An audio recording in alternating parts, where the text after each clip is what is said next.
Viewers, এই যে দেখেন, এটা হচ্ছে আমার বাক্স। মূলত এখানে খাবারগুলো আমি রিজার্ভ করে রাখি। এই যে মিক্সচার খাবার, আপনারা জানেন এখন কবুতরের অনেকগুলো বাচ্চা হয়েছে আমার অলরেডি। যে কারণে মূলত খাবারগুলো কিনে এনে এভাবে রাখতে হয় বা রেখে দেই, যাতে সবগুলো খাবার এক জায়গায় ভালোভাবে থাকে এবং ইঁদুরের আক্রমণ থেকে রক্ষা পায়। ঠিক আছে, এরকম একটা পাতিল ব্যবহার করি। তো সকালবেলা যেহেতু ছেড়ে দিছি, এদেরকে এখন একটু খাবার দিতে হবে। খাবারগুলো দিয়ে হচ্ছে, দেখেন, সকালবেলা তো একটু বেশি দিতে হবে। ঠিক আছে, রিমোট করে দিচ্ছি আপাতত। এগুলো হয়তো বা খাবে না, কিছুটা নষ্ট করবে, কেননা এই যে দেখেন এখন দিচ্ছি হচ্ছে এই সরিষা আর হচ্ছে আপনার বাজরা, আখড়া, এগুলো সহকারে মিশানো একটা খাবার। ঠিক আছে, এই খাবারটা মূলত ওদের এখন খুবই দরকার, কেননা বাচ্চা আছে প্রায় সবারই, সে কারণে মূলত এদেরকে দিচ্ছে এখন। দেখেন, এই খাবারটা ওদের খুবই দরকার।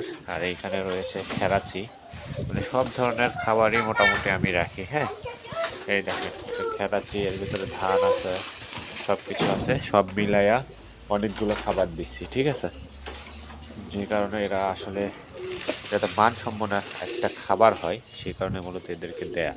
তো এই যে দেখেন, এটা দিচ্ছি। আমার কবুতরগুলো দেখেন সকালবেলা বের হয়েছে, মূলত এটা দিব।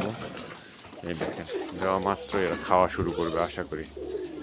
এই দেখেন সকালবেলা হচ্ছে এদের খাবারের অবস্থা, কি খায় সকালবেলা, এদেরকে কি খাবার দেই আপনাদেরকে মূলত দেখাই। দেখেন, এটা হচ্ছে এদের সকালবেলার রুটিন। হ্যাঁ, ডেলি এইভাবেই ছেড়ে দিই।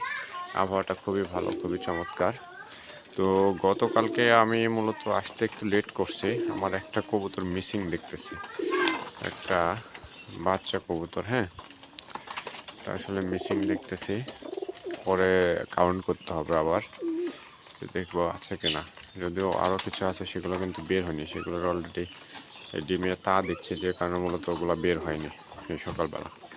দেখেন সবগুলোর হচ্ছে এইরকম, মোটামুটি সবগুলো কবুতর এখনও সুস্থ আছে, ডিম বাচ্চা করছে, কোনো সমস্যা হয়নি আল্লাহর রহমতে। হ্যাঁ, দেখেন কে কারে দৌড়ের উপর রাখছে বলা মুশকিল। এখানে কিছুগুলো বাচ্চা বড় হচ্ছে, কিছুগুলো ফোটে বের হচ্ছে, এরকম অবস্থা।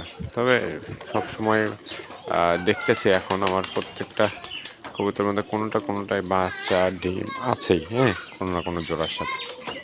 তো এই হচ্ছে আমার বর্তমান অবস্থা। যদি আপনার দেশি মুরগি পালন, এর পাশাপাশি 2-3 জোড়া কবুতর পালন করতে পারেন। হ্যাঁ, দেশি জাতের অথবা গিরিবাজ প্রজাতির, দেশি জাতের যদি আপনার কবুতর পালন করেন, সেক্ষেত্রে কিন্তু আপনাদেরকে কোনো ধরনের এক্সট্রা খাবার না দিলেও চলবে। কিন্তু গিরিবাজ হলে হবে কি, এগুলো বাড়ি থেকে সহজে বের হতে চায় না, তাই এদেরকে আলাদা করে খাবার দিতে হয় সবসময়। তো আমার এখানে যা দেখছেন সবগুলো গিরিবাজ প্রজাতির, এবং কিছু আছে হচ্ছে আপনার মিশ্র জাতির, যেটা দেশি এবং গিরিবাজের সমন্বয়ে আর কি।